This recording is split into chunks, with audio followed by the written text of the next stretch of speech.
Assalamualaikum warahmatullahi wabarakatuh. Welcome back di konten terbaru dari channel Blue Santama. Ya, tentunya balik lagi di konten terbaru dari channel Blue Santama, dan dimana hari ini di hari Minggu, dan gue ingin sharing saja, ingin update saja tentang tim nasional. Tapi sebelumnya gue ingin mengucapkan kepada kalian terima kasih yang sudah komen, like, dan di subscribe di channel Blue Santama.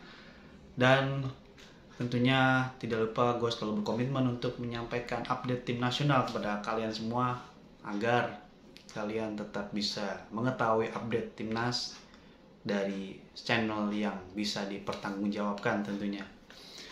Oke, sobat Blue Santama, sobat timnas, tentunya di hari ini gue kembali lagi ingin sharing dan ngobrol ringan saja bersama kalian. Tentunya tim nasional kebanggaan kita, timnas Indonesia, memang tidak lama lagi akan segera melakoni round 3 babak kualifikasi Piala Dunia 2026, di mana pada tanggal 5 September timnas Garuda kita akan terbang ke Jeddah, Arab Saudi untuk melakoni pertandingan pertama menghadapi timnas Arab Saudi di King Abdullah Sports City Stadium, Jeddah, Arab Saudi. Ya, update terakhir adalah bahwa Jordi Amat tidak bisa dibawa oleh Coach Sintayong, karena setelah dikonfirmasi oleh Coach Sintayong bahwa Jordi Amat mengalami cedera pasca memperkuat JDT di babak semifinal Piala FA Malaysia. Jordi Amat mengalami cedera dan sudah terkonfirmasi sehingga membutuhkan pemulihan sekitar 3-4 minggu. Itu artinya Jordi tidak bisa memperkuat timnas menghadapi Arab Saudi dan Australia. Dan tentunya kehilangan Jordi Amat tidak perlu membuat Sintayong panik ataupun menjadi khawatir, karena kita masih memiliki stok back tengah berkualitas. Masih ada Jesus, kemudian Rizky Ridho dan Ferrari tentunya. Dan meskipun Justin Abner tidak bisa memperkuat timnas juga karena akumulasi kartu, tapi Sintayong tetap tidak akan memanggil Elkan Bagot ya untuk memperkuat timnas, karena mungkin teman-teman juga sudah mengetahui juga bahwa sebelumnya Sintayong mengatakan bahwa dia tidak akan mempertimbangkan Elkan untuk bergabung bersama timnas. Kita nggak tahu ya sebetulnya apa sih yang terjadi antara Coach Sin dan juga Elkan.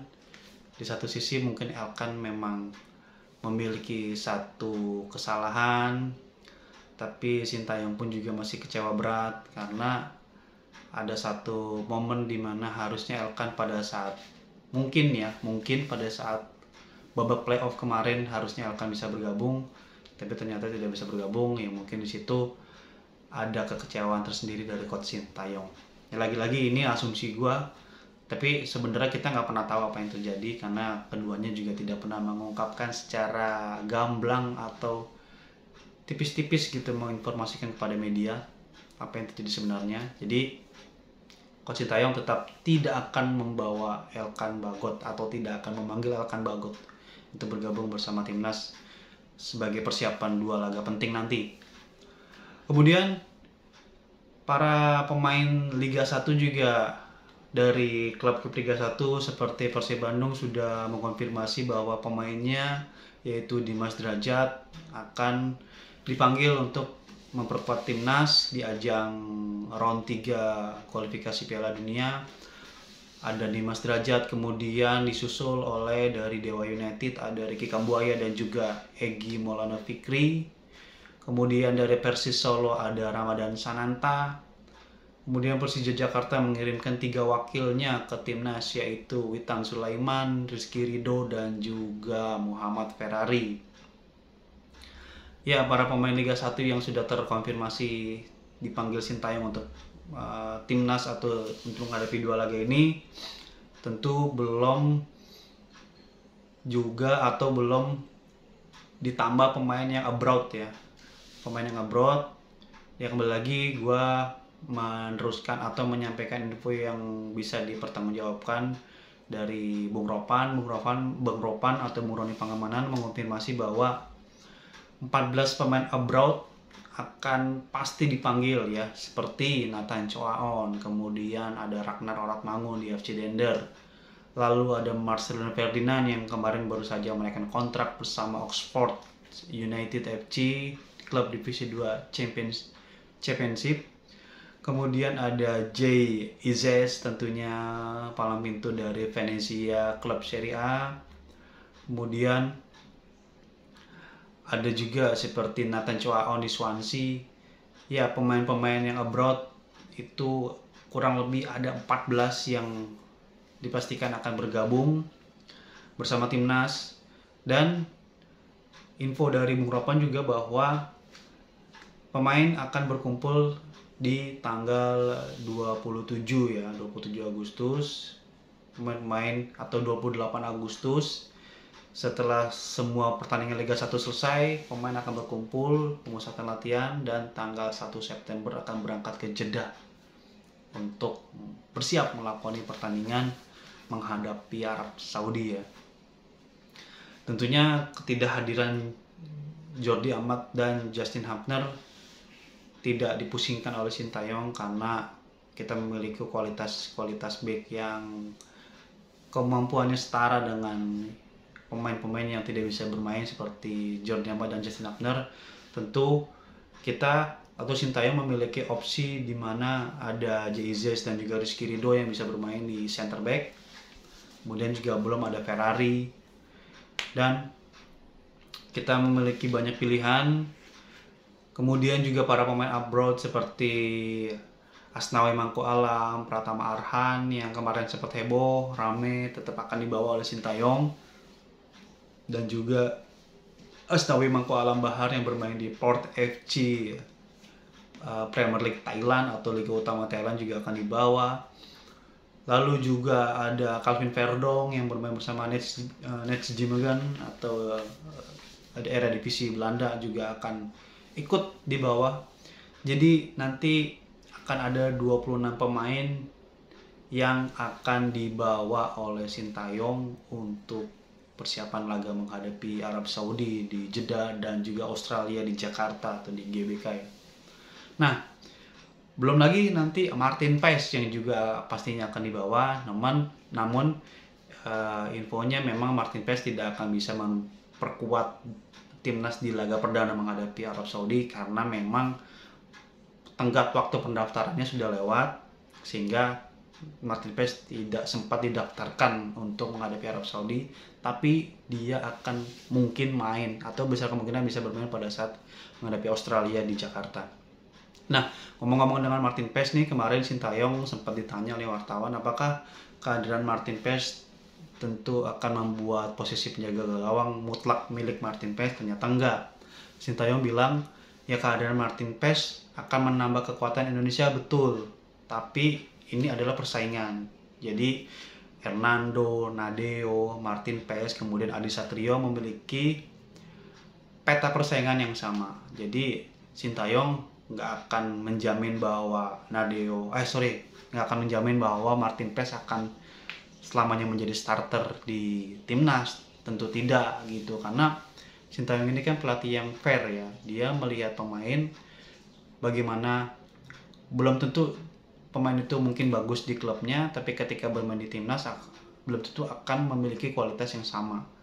Tentu tim pelatih lebih mengetahui karakteristik pemain, performa pemain, mood pemain, dan kesiapan pemain jelang laga yang akan dimainkan. Tim pelatih lebih tahu. Cuman yang ingin ditegaskan oleh Sintayong bahwa kehadiran Martin Paes tidak serta-merta akan membuat dia menjadi starter seterusnya di timnas. Tentu Hernando pun juga bukan kiper yang tidak bagus ya. Hernando juga kiper yang bagus dengan pengalaman dia. Belum juga Nadeo juga bersama Borneo menunjukkan grafik yang meningkat, tentu bisa menjadi opsi juga. Tapi perlu digarisbawahi oleh Sintayong bahwa semua kiper harus bersaing. Ini adalah persaingan. Jadi kalian semua harus bersaing. Martin Paes juga tidak akan ujuk-ujuk menjadi kiper utama, dia harus tetap menunjukkan kualitas dia. Oke, memang dia bersama Dallas FC memberikan satu kenyamanan kepada kita, bagaimana save dia sungguh heroik bersama Dallas FC, tapi tidak serta-merta itu akan menjamin Martin Paes akan nyaman sebagai starter bersama timnas. Tentu Nadio pasti akan belajar, Hernando juga akan belajar bersama Martin Paes, dan ini akan menjadi satu persaingan yang sehat ya, dan tentunya ini akan menambah opsi Sintayong untuk menentukan kiper mana yang akan siap menjadi starter ya. Dan tentunya ini membuat kita pasti akan sangat tidak sabar menantikan penampilan dari Martin Paes yang akan melakukan debutnya di pertandingan menghadapi Australia. Dan tentunya kita harap semoga Martin Paes bisa bergabung di laga kedua, dan dia juga pada saat diumumkan sah untuk bisa bermain bersama timnas, dia mengatakan bahwa dia tidak sabar untuk bisa segera bertemu dengan para pemain timnas, bisa bergabung dan siap menciptakan sejarah indah bagi tim nasional Indonesia. Ya, untuk para pemain yang tadi gue sebutkan di awal memang sudah terkonfirmasi, dan memang sisanya bahwa pemain-pemain abroad yang mungkin kalian juga sudah tahu nama-namanya tadi gue sudah sebutkan juga akan memperkuat timnas. Dan memang ada 10 pemain dari Liga 1, 14 pemain dari abroad, dan ada 2 pemain yang masih belum diputuskan nih bersama dengan Sintayong. Sintayong masih melihat sampai dengan selesai nanti pekan ketiga Liga 1, mungkin nanti ada wajah baru. Seperti kemarin pada saat menghadapi Vietnam ada Wahyu Pras ya. Mungkin nanti akan ada wajah baru juga dari Liga 1. Tapi overall bahwa pemain-pemain yang dipanggil ada pemain-pemain yang memang sudah memperkuat timnas di round 2 kemarin. Dan tentunya kita menantikan apakah ada wajah baru dari pemain timnas atau masih sama dengan yang sudah dipanggil sebelumnya. Ya, oke Sobat Blue Santama, sedikit tadi update gua tentang tim nasional Indonesia, di mana timnas kita akan segera mempersiapkan diri untuk menghadapi Arab Saudi tanggal 5 September di Jeddah, dan juga menghadapi Australia di GBK pada tanggal 10 September. Semoga timnas kita bisa memberikan penampilan terbaiknya, dan harapannya kita bisa mendulang poin di Arab Saudi dan bisa memaksimalkan poin menghadapi Australia. Meskipun kita sama-sama ketahui bahwa lawan-lawan yang dihadapi adalah lawan-lawan kelas dunia yang tentunya butuh effort lebih untuk bisa mendulang poin dari setiap matchnya. Oke Sobat Blue Santama, sedikit tadi obrolan dengan gue, sharing dengan gue, dan update informasi gue tentang tim nasional. Semoga memberikan informasi kepada kalian dan memberikan manfaat kepada kalian. Kita ketemu lagi di konten gue berikutnya. Sehat selalu, salam olahraga, salam tim nasional Indonesia. Wassalamualaikum warahmatullahi wabarakatuh.